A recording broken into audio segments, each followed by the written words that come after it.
যারা এগুলো করছেন আপনি জেনে করেন আর না জেনে করেন, এখনই থামেন।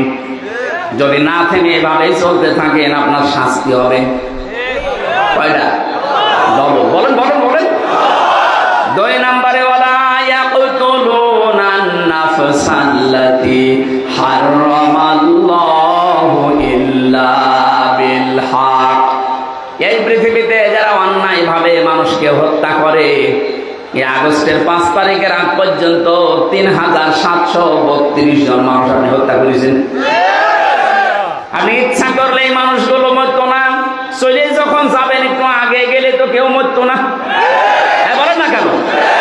আপনি তো নিজে জানতেন যে আমি চলে যাব।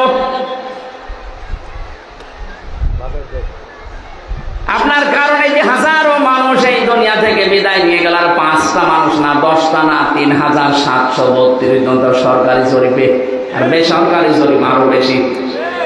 আসলে আগে মানুষকে লাশগুলো ভ্যানে তুলে আগুন ধরিয়ে দিলেন আপনি মানুষ। 2006 সালের অক্টোবর মাসের 28 তারিখে যে দৃশ্য দুনিয়াতে আপনারা দেখিয়েছেন, তামাম পৃথিবী হতভম্ব হয়ে গেছে যে করল কি। আমি পৃথিবীর বহু ইতিহাস পড়েছি ভার্সিটি থাকাকালীন, এই ইতিহাস আমি পড়িও নাই, কোনোদিন শুনিও নাই কারো কাছে যে পৃথিবীতে মানুষ হত্যা করার পরে লাশের উপরে কেউ ড্যান্স দিয়েছে। কুকুরও এই কাজ করে না, শুকুরও করে না। কথা বলেন না কেন? এমনকি কাক পাখি যেটা আমরা দেখতে পারি না, কাক, ওই কাকের জীবনী পড়বেন আপনি, সূরা মায়েদার ভেতরে আছে 27, 28, 29, 30, 31 নম্বর আয়াতের ব্যাখ্যায়। কাক কি করেছিল? হযরতে হাবিল এবং কাবিল তাকে হত্যা করার পরে আদম নবীর এই সন্তানদেরকে, এক সন্তান আর এক সন্তানকে হত্যা করার পরে তখন অনুশোচনা আসছিল যে আমি করলাম কি করবো আমার ভাইকে। এখন 2টা কাক আল্লাহ পাঠিয়ে দিলেন। একটা কাক মারামারি করে আর একটা কাকের সাথে মারা গেছে, কিন্তু লাশের উপরে কাক ড্যান্স দেয়নি। এটা ইবনে কাসিরে আছে। কাক তো ওই হত্যা করার পরে আর একটা কাকের উপরে নাচানাচি করতে পারতো, ড্যান্স দিতে পারতো। কথা বলেন না কেন? কিন্তু কাক এটা না করে নিজের মুখ দিয়ে মাটি, পা দিয়ে মাটি সরিয়ে সরিয়ে গর্ত বানিয়ে গর্তের ভেতরে ভাইকে রেখে পরে চাপা দিয়েছে। হযরত আদমের সন্তান কাবিল চিন্তা করে, কি করলাম আমি, কে কাকের চাইতেও অদম হয়ে গেলাম নাকি? এটা পৃথিবীর সর্বপ্রথম মানুষ হত্যার ইতিহাস।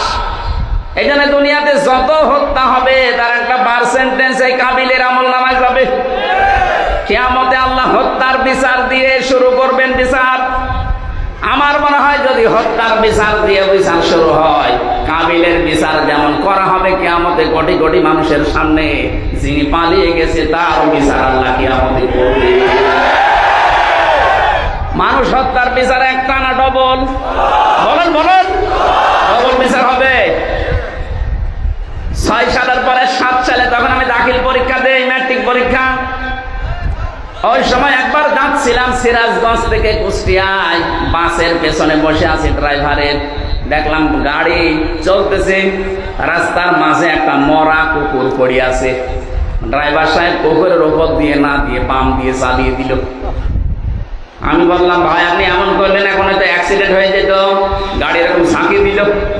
ড্রাইভার আমাদের বলছে, দেখেন না একটা মরা কুকুর পড়ে আছে। বললাম, মরা জিনিস মারলে কি আর না মারলে কি? ড্রাইভার আমার দিকে ঘুরে বলছে, হুজুর আপনি কি আসলে হুজুর? আপনি কেমন হুজুর? আপনি দেখেন যে একটা মরা কুকুর পড়ে আছে, আমি ডবল করে মারবো, আমার বিবেক নেই? হ্যাঁ, এই কথাটা শোনার জন্য আমি ছিলাম। আপনার নাম কে? বলছে সুব্রত।